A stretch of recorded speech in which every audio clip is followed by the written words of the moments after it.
Maayong gabi, Sir Roy. Maayong gabi, classmates. Ako ay magpresentar sa ang pag-amuma o pagpanalipod sa yuta sa akong komunidad. Ang pag-amuma o pagpanalipod sa yuta sa inyong komunidad usa ka hinungdanon nga buhat nga maghatag og benepisyo sa kalipukan ug sa umaabot nga mga henerasyon. Kini usa ka paagi sa pagpreserba sa kinayahan o pagpangandam sa mas maayong kalibutan. Unsaon pag-amuma o pagpanalipod ang yuta sa komunidad? Una, malungtarong kaagrikultura, pagpraktis sa organikong pagpumugos o crop rotation, makatabang sa pagpangandam sa yuta o magpugong sa polusyon, suporta sa lokal nga sistema sa pagkaon, magpamino sa mga epekto sa industrial farming sa kalipukan.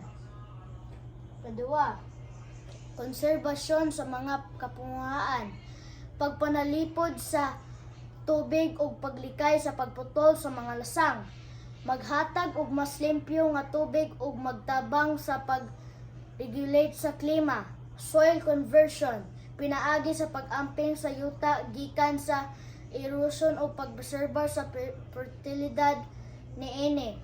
Ang katulo, pag-apil sa komunidad, edukasyon ug awareness campaigns, maghatag og kahibalo sa kahayag sa pagpanalipod sa komunidad. Pagkapat, pagpugong sa basura, pag-compost ug pag-recycle, magpamino sa basura ug maghatag og benepisyo sa yuta, paglikay sa plastic, magtabang sa pagpanalipod sa kalikupan gikan sa kontaminasyon.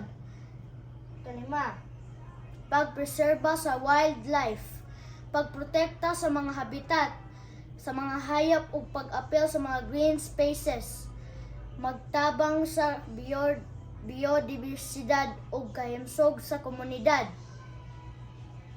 Ngano kini importante? Una, biodibersidad.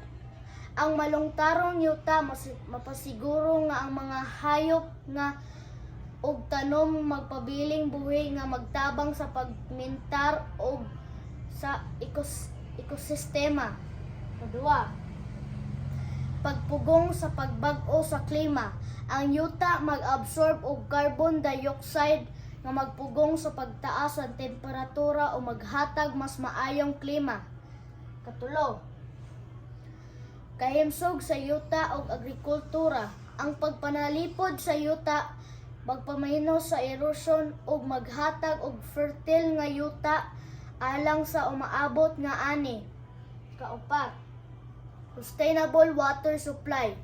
Ang pag-amping sa yuta magpreserbar sa mga tinubdan sa tubig nga importante alang sa pag-inom ug agrikultura. Kalima, kaayuhan sa komunidad. Ang malungtarong kalikupan maghatag og mas limpyo nga hangin, tubig ug green spaces nga magpasiguro sa maayong kahimsog sa mga tao.